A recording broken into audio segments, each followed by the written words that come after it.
Ken Gordon, spiritual leader for Centers for Spiritual Living, coming to you with March 31st submission for our Sunday themes. As you know, the month of March, the theme is Be Truthful in Facts and Motives. And this week's given to us by Reverend Susan Overland, who's the Associate Minister at Center for Spiritual Living, San Jose, California. And her topic is developing our inner life. Everything that we have in our life is a reflection of what we hold to be true. It's what we believe and it's what we express in our being. It's what this teaching's all about. So what would happen if we developed our inner life to reflect what it is on the outside, what we require on the outside, instead of trying to change the outside to reflect what our inner life looks like? This is the key to a happy, joyful expression of life.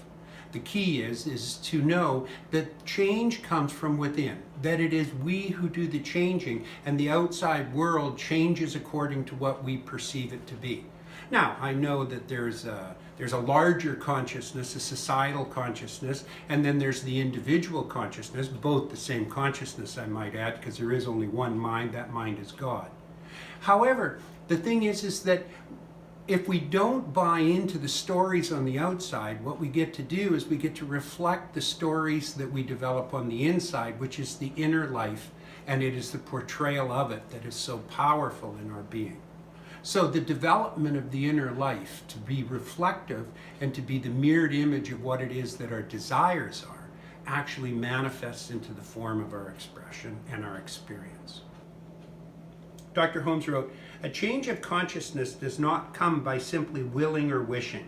It's not easy to hold the mental attention to an ideal while human experience is discordant, but if it's possible, knowing the truth is not a process of self-hypnosis, but one of a gradual unfoldment of the inner self."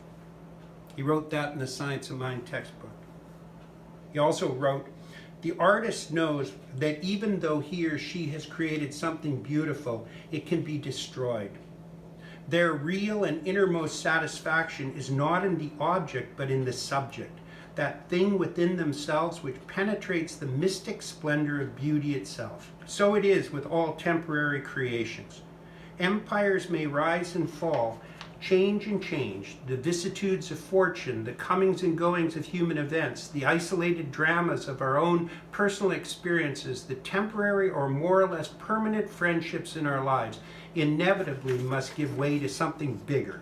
You are the greater sum total of all the experiences that you have. In this thing called life," Dr. Holmes wrote, "we should begin to practice the presence of God within us in a very normal, natural, and spontaneous manner, and with utmost simplicity. Everyone who has ever talked to the God within has had a direct answer.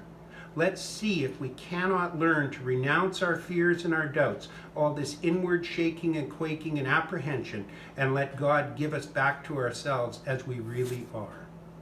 And let God give itself back to us as we really are.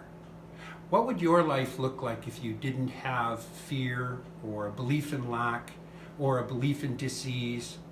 Well, what would the outpicturing of that be in your experience? In my experience, I'll share totally for myself.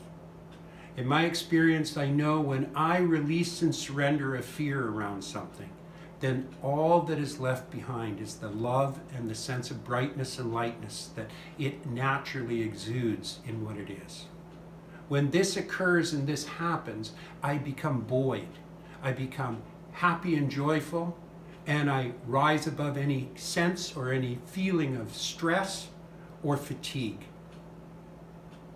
By working on my own being and by working on your own being, by you working on your own being, you get to transform the world through your own eyes. You get to attract into your life what we've been talking about all month long. By being authentic and being actualized in your experience, spirit by its very nature draws and attracts everything into your life to make that so. So, happy March. Have a joyous week.